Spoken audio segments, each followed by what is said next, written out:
নমস্কার, আমার আসাম ব্লগে আপনাদের সবাইকে অনেক অনেক স্বাগত। সকালবেলা উঠেই চলে আসলাম রান্নাঘরের দিকে। এখন বাজে মোটামুটি 8:30টার মতো। কালকে রাত্রেই গোটা মুগ ভিজিয়ে রেখেছিলাম, তো ওগুলো সিটি মেরে দিলাম, আটাটাও মেখে রাখলাম। আর বাইরে ওয়েদার এত অন্ধকার করেছে, খুব জোর বৃষ্টি হচ্ছে। তো বৃষ্টির জন্য ওয়েদারটা এখন রান্নাঘরের জানলা দিয়ে এত সুন্দর ঠান্ডা হাওয়া আসছে।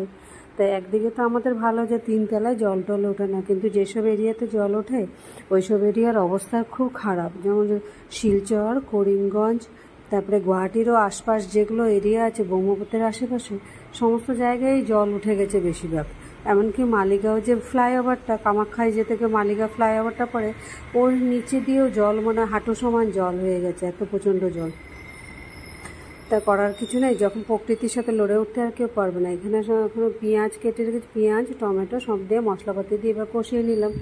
নিয়ে এবার ডালগুলো সিদ্ধ করেই রেখেছিলাম, ততক্ষণ আটা মাখতে মাখতে ডালগুলো সিদ্ধ করে নিয়েছি।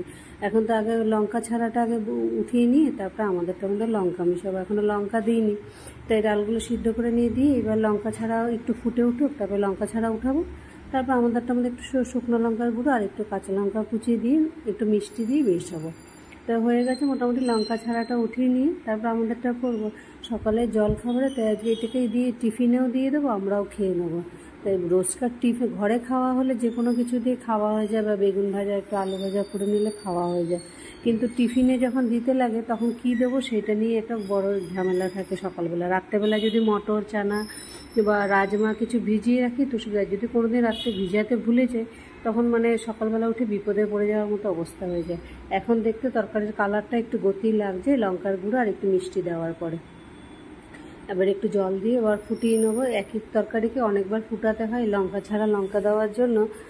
হয়ে গেছে, এখন একজন একজন করে টিফিনগুলো দিয়ে দিই, ওরা খেয়ে দিয়ে বেরিয়েছে, তারপরে আস্তে ধীরে রান্নাঘরের কাজগুলো করব।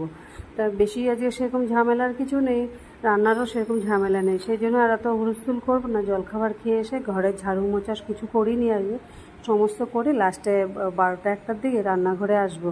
এত তাড়াতাড়ি আর রান্নাঘরে কিছু করবো না। হয়ে গেছে, এখন ওদের টিফিন, ওরা খাওয়া দাওয়া হয়ে গেছে, এবার টিফিনটা ভরে দিয়ে দিই। আমার সকালে সবথেকে বড় কাজ একটা, এই টিফিনটা ভরে দেওয়া পর্যন্ত। এটা দিয়ে দিলে তারপরে আমি যত সারাদিনের জন্য মনে হয় 1 ঘন্টা যদি শুয়েও থাকি আমার ঝামেলা নেই, হয়ে যায় ঝটপট।